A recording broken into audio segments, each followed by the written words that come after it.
Next हम हमारे shape पे आएंगे जो है टॉरस, हम उसको क्रिएट करेंगे। ठीक है, देन हम लोगों ने इसको यहाँ पे क्रिएट कर लिया है। हम यहाँ पे वापस मॉडिफाई पे जाएंगे। रेडियस 1 और रेडियस 2 हमें नज़र आ रहा है। रेडियस 1 हम इंक्रीज़ और डिक्रीज़ करेंगे तो वो आउटर रेडियस इंक्रीज़ और डिक्रीज़ होगा, और अगर हम रेडियस 2 इंक्रीज़ डिक्रीज़ करेंगे तो ये इनर रेडियस इंक्रीज़ या डिक्रीज़ होगा। ठीक है, ऐसे ही सेगमेंट्स हमारी वापस सेगमेंट्स और स्लाइड्स में सेगमेंट्स को हम डिक्रीज़ कर देंगे तो कुछ ऐसे शेप में आ जाएगा। इंक्रीज़ कर देंगे तो ये हमारा स्मूथ सरफेस बन जाएगा।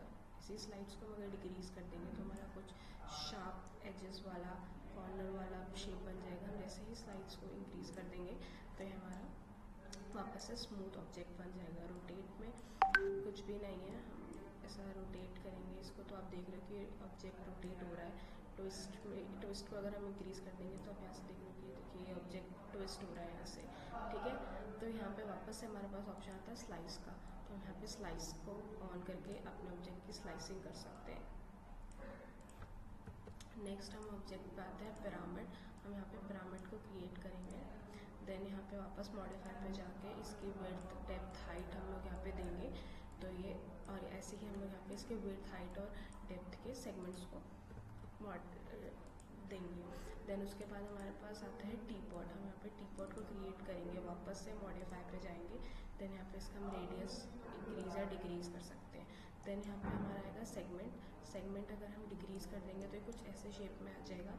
जैसे हम सेगमेंट को इंक्रीज़ करेंगे तो वापस हमारी टी पॉट जो है वो स्मूथ सरफेस बचेगी। यहाँ पे ये टी पॉट के पार्ट्स वगैरह दे रखे हैं, जैसे बॉडी, हैंडल, स्पाउट और लिड।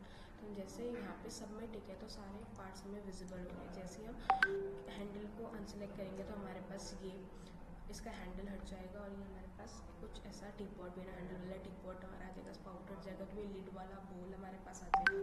हम लिड हटा देंगे तो बिना लिड का बोल आ जाएगा। जैसे हम इसमें एक हैंडल ऐड कर देंगे तो एक कप बन जाएगा। ठीक है, और खाली हमें सिर्फ लिड चाहिए तो हमें सिर्फ लिड को क्लिक करके हम इस लिड का भी यूज़ कर सकते हैं। ठीक है, देन हमारा नेक्स्ट आता है प्लेन में कुछ नहीं है, 2 डायमेंशनल है। हम इसके यहाँ से मॉडिफाई पे जाकर इसकी लेंथ और विड्थ को सिलेक्ट कर सकते हैं। ठीक है, इसकी सेगमेंट्स हमें आगे काम आएंगे, हम आगे देखेंगे।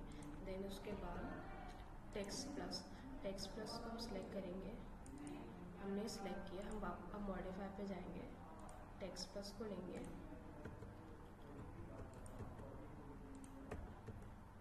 देन ये हमारा टेक्स्ट प्लस है, वापस से मॉडिफाई पे जाएंगे। हम यहाँ से इसकी लेंथ और विड्थ को सेलेक्ट कर सकते हैं, मतलब मॉडिफाई कर सकते हैं। ठीक है, देन हमें यहाँ पे कुछ भी टेक्स्ट लिखना हम वो यहाँ पे मेंशन कर सकते हैं लाइक दिस।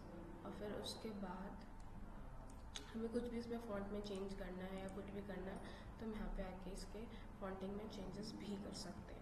ठीक है, अब एक बार आप सारे शेप्स और जो भी मैंने शेप्स वगैरह आपको यहाँ पे बताए हैं उसको एक बार ट्राई करें, उसको अलग अलग उसमें मेजरमेंट्स उसकी सेट करके देखें और देखें कि वो हम उस शेप से और क्या क्या चीज़ें क्रिएट कर सकते हैं। अब जैसे हम एक बॉक्स बनाते हैं, हमने बॉक्स बनाया, ठीक है, देन हमें इसको मूव करना है तो हमारा मूव का जो कर्सर है उसका हमें इसको यहाँ से मूव करना है तो हम यहाँ W को प्रेस करेंगे और यहाँ पे हम इसको मूव कर सकते हैं। ठीक है, E को प्रेस करके हम ऑब्जेक्ट को रोटेट कर सकते हैं। देन R को प्रेस करके हम इसको स्केल कर सकते हैं, बड़ा छोटा हम जिस हिसाब से हम इसकी स्केलिंग करना चाहते हैं। ठीक है,